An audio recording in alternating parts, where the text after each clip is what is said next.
Welcome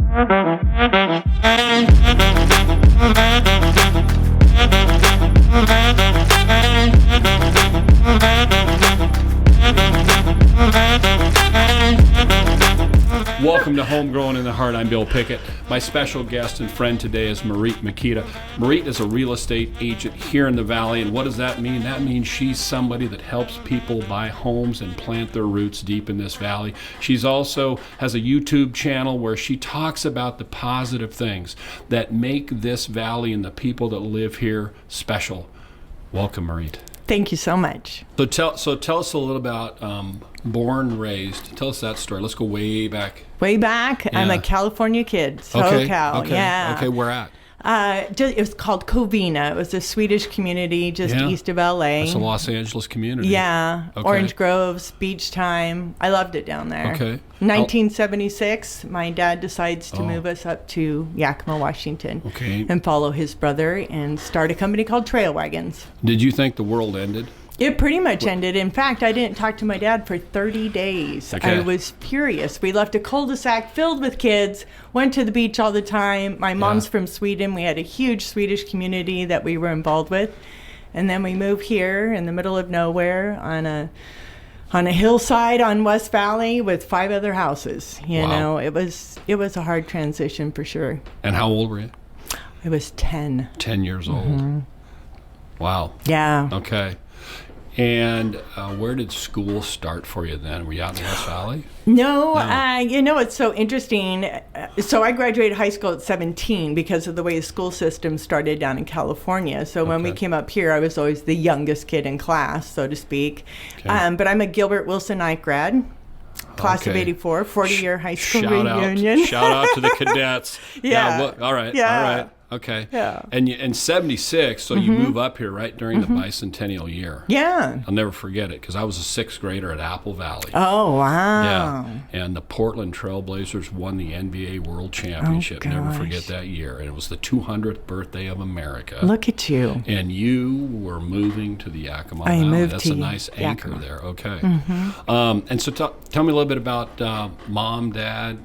Yeah, what's the story? My mom she just passed away in October, 92 years old. Okay. She immigrated from Sweden in her late 20s and was an au pair for a family in San Francisco. Okay. And had a hard time kind of settling in. I can't even imagine how brave she was. She literally came over on a boat, met a family who didn't speak her language, and started caring for 3 children outside of San Francisco. Wow. And she came with her best friend Lillian, who got to stay in a house in Beverly Hills. Okay. So a little bit different experience for sure. Okay. She goes back home, decides to come back to California, and meets Roger Lukart. And she was working at a place called the Little Inn, which was a Swedish smorgasbord. And Roger's no fool. It was filled with Swedes and Norwegians, and he'd go in there and polish the brass lanterns that were on the table. Oh my. So it's a great love story. Yeah. Yeah. And Dad is from Minnesota, and then his family all moved out to California, out in San Jose, and he and his brothers were in business for a long time together. In SoCal? In SoCal. Mm-hmm. Okay. So got family down there? Lots of cousins down there still. Okay. Yeah. All right. Yeah. Fantastic. I love it. I love SoCal. It's a fun place to visit. Don't know that I'd ever want to live there. Not anymore. Yeah. Pretty chaotic place. But so you moved to Yakima. What is? Tell me a little bit about. I know you before you became the badass woman of business, right? And a leader in the community here in Yakima. Tell us a little bit about little Moriet. Painfully shy. Okay.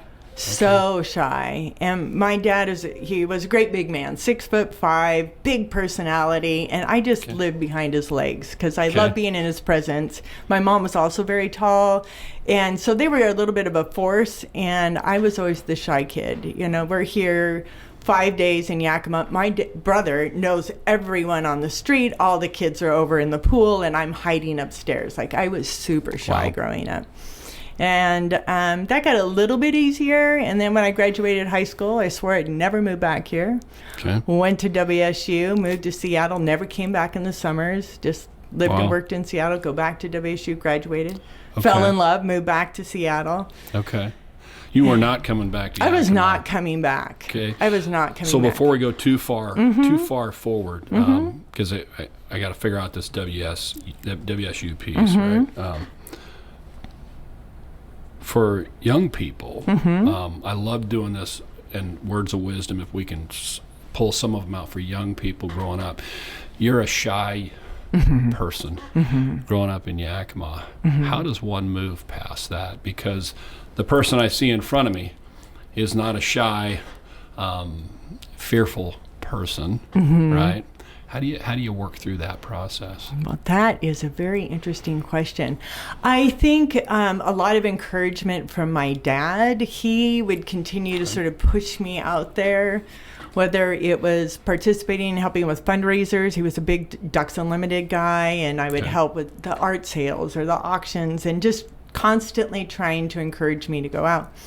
And in my heart, I always wanted to be a public speaker. So my degree is in public speaking from Wazoo. And so I guess inside I always just had in my heart that there was somebody else who wanted to come out. And it just was a process of a lot of classes and training and stepping into the light a little bit. I'm still really a pretty shy person. Okay. But because of my I don't career, believe you. It's true. It's true. I will give it 100% whenever I'm in an environment that requires it, but I just as soon be home in my pajamas sitting or on a trail with my dog. So do you ever find that the public piece where you got to communicate with folks to sometimes be, and I do a lot of this similar, so I can completely identify with you. Sometimes it's exhausting. It is exhausting. Don't you get exhausted? I do. I'm like you, and you say to yourself, you say, okay, this isn't, I have to do this. I've got to go do this public, for I go to court. And if I don't speak, my client sits there and wonders what's going on. Right. So you have to do this. Right. But it's not easy. No. Yeah. No. The one thing I think, the encouragement that I hear from your words, and this is for young people out there, anybody that's listening that's got a struggle with shyness or insecurity, persevere. And you said classes and training. Yeah, I knew in order to be successful, which is sort of a family trait, there's really a lot of energy. All of us are entrepreneurs, every last one of us, to push us into that environment that I had to overcome it. And there was no way I was ever going to let my dad down or my family down, so I had to sort of step into it. And I think ultimately my advice to anyone young would be to really look in your heart and then surround yourself with people that can help you achieve that. And sometimes it's hard to speak our truth and what we really want, no question. Absolutely, yeah, that's perfect. So you're my 10th guest. Thank you. 10th guest on Homegrown in the Heart. You are the second woman. The first was my daughter, Maddie. And I know you have 2 daughters. I do. And tell me a little bit about raising. I want to kind of see if we have some shared experience here raising daughters. I got 2 sons and then 1 daughter. Sometimes I tease her and say she's like twice the work of my boys. But that's not true. Sometimes it is true. But tell me a little bit about growing up and raising daughters, and what are some of the things you're trying to instill in them in a world that, from my perspective, is sometimes not real friendly to young women growing up in the world today. Yeah, I think young women face newer challenges, but there's some old things that have not changed that much. I was a single mom raising my 2 girls. They will tell you I was quite strict. And the fact is, I didn't know any other way. My parents were pretty strict. It was important to me to be a good girl, so I was.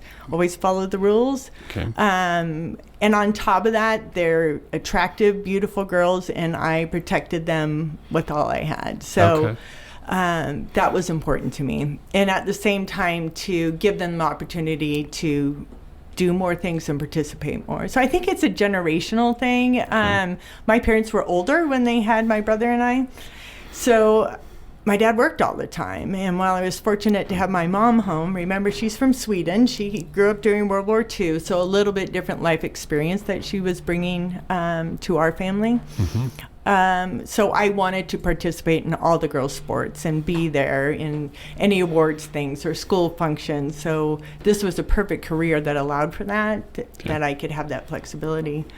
But with the girls, you would have a good time talking to them about what's it like to be raised by Moriet Miketa. They're coming in next. They're coming in next. We're going to talk to them. Yeah. No, yeah. And do you, my kids do this, all of them actually, but Maddie actually probably does it the best. She does an imitation of me. Uh-huh.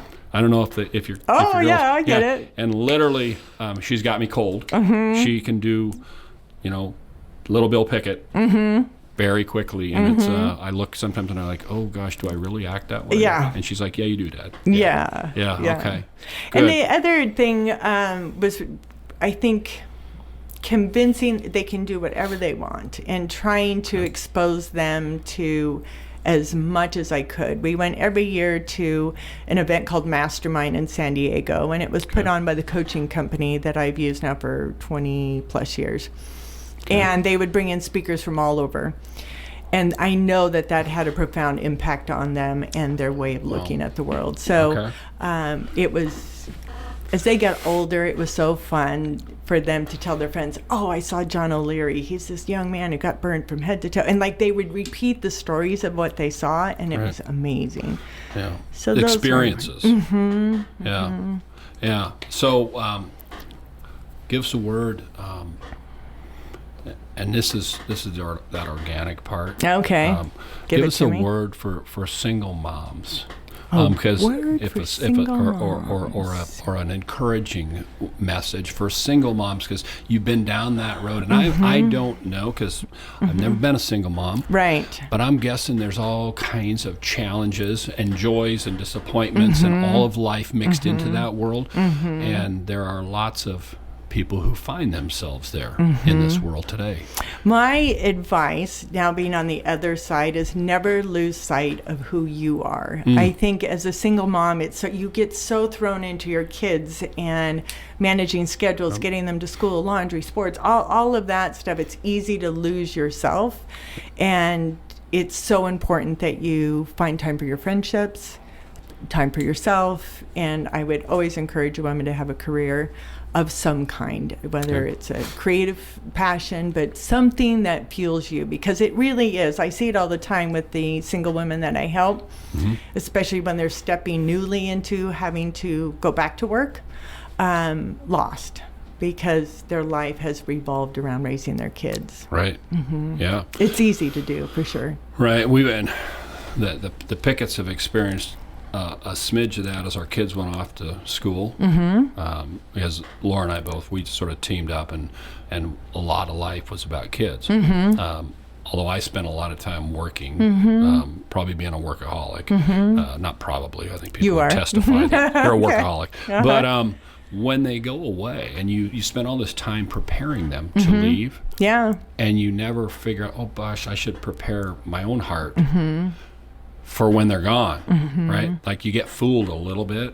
Absolutely. So I think your advice is well taken. So thank you for that piece, that nugget. Yeah. Thank you. All right, so let's go back. Wazoo, right? Okay. When I grew up, I'm an 82 Ram. Okay. And there were no Huskies in Yakima in the day. Like, I just remember, no, there are no Huskies. You're a Wildcat or you are a Cougar, and that is it. And if you were thinking you were going to be anything else, there was something wrong with you, right? So tell us a little bit about your experience transitioning from the Valley over to Wazoo, and then I know you told us where you ended up with your degree, but tell us about that experience. I think so my mom never went to college. My dad was an Oregon State College grad. And again, he was working so much. I didn't feel like there was a lot of time spent on helping me identify where to go to school. It was more like, where are my friends going? So those were lessons learned that I changed with my children and their choice for school. But absolutely, just sort of going with the flow. There was 7 of us growing up in high school. We'd known each other since 5th grade when I moved here. And we ended up splitting all across the West Coast, and a couple went East Coast because they're really smart. So I end up at WSU, and I'll never forget the day my parents were driving there, with all the stuff. You have your checklist, and you show up in this room, and they give me a hug and say goodbye, and they left. Yeah. And I was kind of like, holy smokes, and so it began, you know. You probably thought they were dancing and high-fiving as they left, but the reality is they were crying their eyes out. I don't know about that. I don't know. Maybe not. I think my parents traveled quite a bit, and I think in a lot of ways they were really excited to be one step closer to All right. They were more mature freedom. Parents.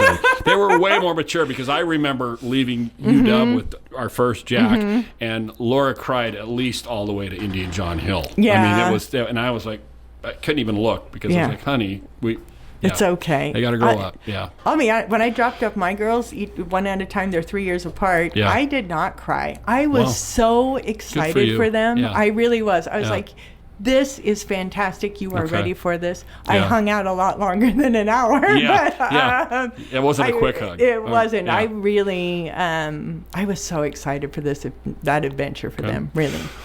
How to think back to college and that experience when sort of you're left there in that dorm room, and it's time to grow up a little bit. Words of wisdom for young people who grew up in this little town here, and they're going to be off to the Wazoos or other places.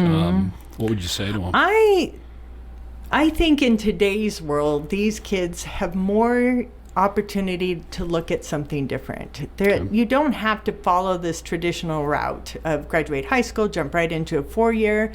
I would encourage kids to take a gap year. Go travel, go experience before making such a big commitment. I also think trade schools are an excellent option. Not everyone is cut out for 4-year school. Yeah. They're really not. True. And I did it, of course, following under this good daughter sort of rule that I would graduate on time, which I did, and be a good student. And mom and dad, I was fortunate, paid for my school and so forth. I worked the entire time. But I just think in today's environment, I would just encourage young people, go explore, go figure out who you are. Yeah.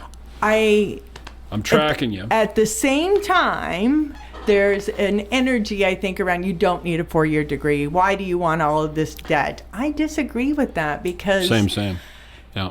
I had to be independent. I had to figure out a lot of stuff. I had to force myself to be less shy and to meet new people. And I think being put into that environment is a critical piece of growing up and discovering who you are. Yeah, 100%. That's fantastic and very insightful.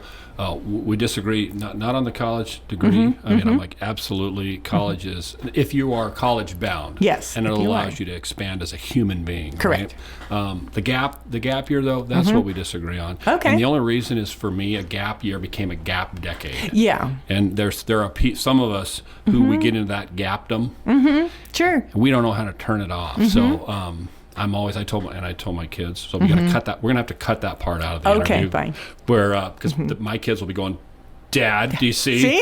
A gap year is perfect, and I'm like, yeah. So, I think it is a risky business, but I think you could combine it with a service organization. Do a gap year with Rotary. Do a gap year with what's the American Kids? I can't think of what it's called.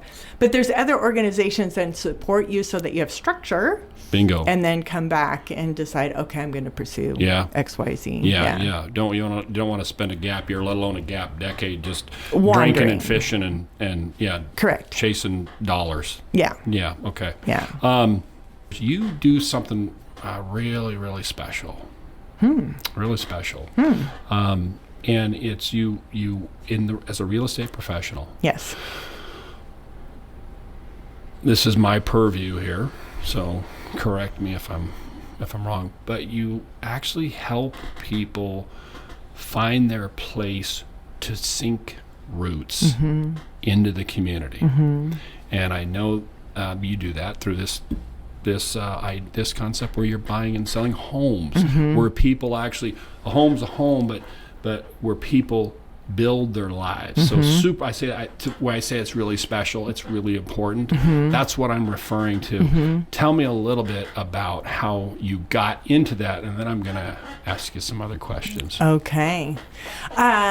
So my dad did quite a bit of development here in Yakima, and so I've been exposed to that. And I would say ever since I got out of college, he was, Marie, you should get your real estate license. So he hammered on me from 88 to 99 about this. And I was like, Dad, I'm never coming back. I'm never coming back. And I think it was important that I had my experience in Seattle. I was a salesperson over there for 11 years. And it really came down to 45 days of rain and a commute that grew to an hour and a half, and my little daughter in daycare for a ridiculous amount of time. That when my husband at the time, this is when cellular is coming on, and there's mergers and acquisitions, and he ends up getting bought out. And Roger says, hey, will you come over and help me build an apartment above the barn? So now he's coming over here all the time. We're spending more and more time over here. It's sunny. We're playing golf. We're having a great time. A beautiful property. And it really was just after that day coming home and just saying, enough. And Dad said, let's do this. We'll flip houses. Go get your license. So I did it all over on the other side. And I jump all in. And it was really my dad who encouraged me to get going on that. All right. And so you start out, you transition from sales? Yeah, I did commercial printing. I did a lot of work with a company called Microsoft, Nordstrom's, Neiman Marcus, Never heard Gap. of them. Yeah, it was a lot of commercial print. No pressure, I'm sure. No, you got to produce. So fun, much fun. 70-hour weeks. I loved it. It was awesome. Wow. Okay. And so you transition over here, and you want to do this thing called real estate. Yeah. Okay. And where do you start? We started by buying homes and flipping them. Okay, with your dad? With my dad and my husband at the time. And then eventually my brother came up from California. He was tired of California living. And then they started building houses. But I just shared a story on my social about how it really launched, if you'd like to know. I want to hear the real launch story. So my dad... did hard money lending, was one of his jobs. So sometimes, one of his companies, so sometimes he would have to foreclose. And one of these properties he forecloses on, I get to list it. And a gentleman named Lauren Reams, and at the time he was a home inspector, and he said, hey, new kid, do you want to go and see what it's like? And I threw on the overalls with him and spent 2 hours going all through this house, and he was showing me everything that he did through this process. And he made a huge impact on me. And so we kind of became pals. He kind of took me under his wing and taught me a lot about that side of the business. And he hooked me up with Fannie Mae. So I had to apply, and I became their rep. And so this is early 2000, 2001. There was quite a bit of foreclosure happening at that time. So I did a lot of foreclosures. And it required me to assemble a team. I'm telling you, dead dogs, 22 dead cats in crawl spaces, people literally just walking out of the house filled to the rim, and having to manage getting this home ready for market, the amount of reports and so forth. So it was a real quick, intense few years doing that got me going. And after that, what was the next step? I was like, enough of this. Enough of this. It was awful. You know, you kind of see the dark side of the human experience. And then slowly but surely just stepping up in terms of home values, and I'm a hard worker. So I put in a lot of hours and a lot of days working on my craft. I had great trainers along the way, and Joanne Allman, of course, being a huge mentor in my life. So, Tell us a little bit about the significance of a mentor. I would not be where I am today without having a mentor, and I have multiple. It started back when I worked in Seattle, and my sales manager, she was exceptional. And I did a lot of Brian Tracy training. That was really her guy. And Effectiveness Institute was another organization that we were involved with that helped with public speaking. So I think that part of always working on self-development was important. And then, of course, I mean, I can't say enough, and it probably gets tiresome to hear, but my dad was such a significant impact, and he always brought me along. So always getting the behind the scenes, lots of conversation about why he would say what he said or how we do, and, you know, getting his hands dirty at the same time and doing the hard work to make something come together. Yeah. When he passed, obviously, it was a gigantic gap. It was like, what am I going to do? But prior to that, because we knew it was coming, it was a 10-year battle, he connected me with one of his best friends, and his name is Bob Price. Okay. And said, Bob, you keep an eye on my girl. And right on. Bob was one of those guys that just kind of stepped in and is a longtime friend. Yeah. But it's continued, even through real estate, and Joanne Allman really helping you elevate your experience in building a business, truly building a business, supporting myself with different business coaches. I've had coaches for over 20 years. Yeah. And even now recently, bringing on new people into my life, a new business coach to really help me elevate what I want to do. I need that support. I need that guidance. I'd be lost without it, 100%. Yeah, super important stuff to not only say it, but to hear that, and the importance of a mentor being so key in our lives, right? I mean, and I think the takeaway that I get from this is, one, really good mentoring, quality mentoring. It starts in the home. Starts in the home. So Excellent people point. who are so blessed to have that, it's a leg up, right? And then being able to have people come into your life from outside the home and mentor and love and care and support is so critical. And your sharing of that means a ton, because people who get to watch this and they go, oh, look at Moriet, successful. This is, I want to be there, but never really understanding all the hurdles to get over to get there, and then realize, well, then you're there and there's more hurdles, right? So 100%. Super. It doesn't end. Yeah, it doesn't end. And it's a huge financial investment. Yep. I just don't know how to do it any other way. But I have one thought on mentorship. Yep. I've had some people approach me and ask me to be their mentor. And I think it's a lot to ask of somebody. It's a lot of time. It is. And my encouragement to anyone who is seeking somebody like that is to find somebody who's doing what you want to do and take them to coffee. Start there. But it's a partnership. It isn't the mentor bestowing on the student. It really is. It's got to be a collaboration between the two. And a little more organic than a structured television sort of definition of mentorship. Right. Give us some intel here. Why Yakima? Great question. Great question. My family is super passionate about this valley, and the Palm Springs of Washington, we fly that flag very proudly. And I am tired of the conversation of being Crackama and the Alar scare or all this other garbage news. I love it here. I'm fortunate enough. I travel a lot. I can't wait to come home. And my dad would always say it's just another day in paradise. And I continue that motto. I love the fact that at any time I can pick up the phone and call somebody, whatever I need. And that doesn't happen in every community. That's right. And as part of my career, what a joy it is when people come and I'm like, I can't wait to show you. I can't wait.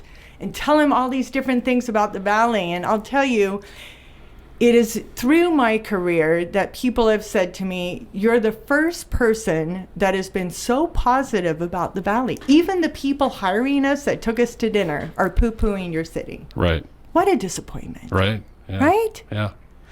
So sometimes I think we're our own worst enemy. Right. And out of that came born this idea of living in Yakima. And my whole goal with this YouTube channel is to change the narrative around Yakima. Right on. And it is so much fun. And anyone I call, they're like, oh, heck yeah. I'd love to show you what we've got going on, where we're going.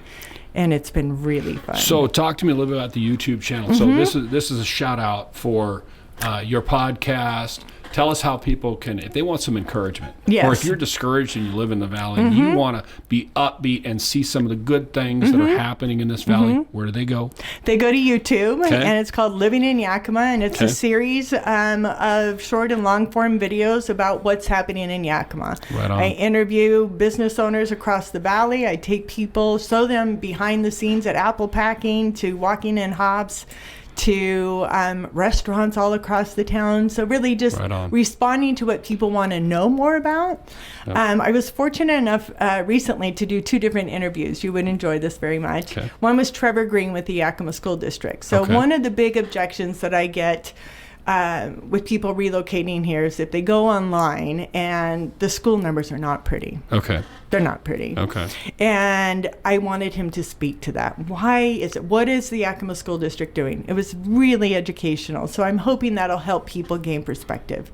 We Great. are an ag-based community after Right. all. Yeah. So there is this turnover which affects our numbers. Yep. And the second one was Sheriff Udell. He Okay. is a kick. Right on. This man Yeah. is so passionate about the valley. He calls it out for what's going on because we do have gang issues. We Yeah. do have drug problems. Any community in America has this problem. You're Right fooling on. yourself if you don't think it exists where you live. And he speaks to it. We have a plan. They have built an incredible team, a whole new forensic science lab here in Yakima, and That's right. how that's going to improve their ability to fight crime. So really, I'm not, it's not all sunshine and rainbows and rose-colored glasses. Absolutely not. But I want to be able to address what's really happening and deliver the facts as opposed to the negative news. Right. Yeah, there's been enough negativity about the valley. Yeah. So I encourage you to continue in that endeavor and that pursuit, because lifting up the people of this valley and this place, which is, I think, really special, is a wonderful thing to do. Well, that's what you're all So about. we're trying. We are trying to do our part too, to let people know Yeah. that this valley, not only do we, I say this all the time, we grow a lot of good food, and we grow a lot of good people. We sure do. So I wanted to say thank you for you taking the time to be here. I've got about 15,000 more questions to ask you. I'd come back anytime. All right, It's super fun. We got limited time. I want to Yeah. say thanks for being here. I appreciate My it. pleasure. Yeah. My pleasure. Here's the call to action today, and I think Moriet said it best. When you invest in people and you invest in this place and you look at the goodness and all the blessings that we have in this valley, the heart of Washington, good things happen. So the call to action is look for the good, invest in this place, and see how we change the world.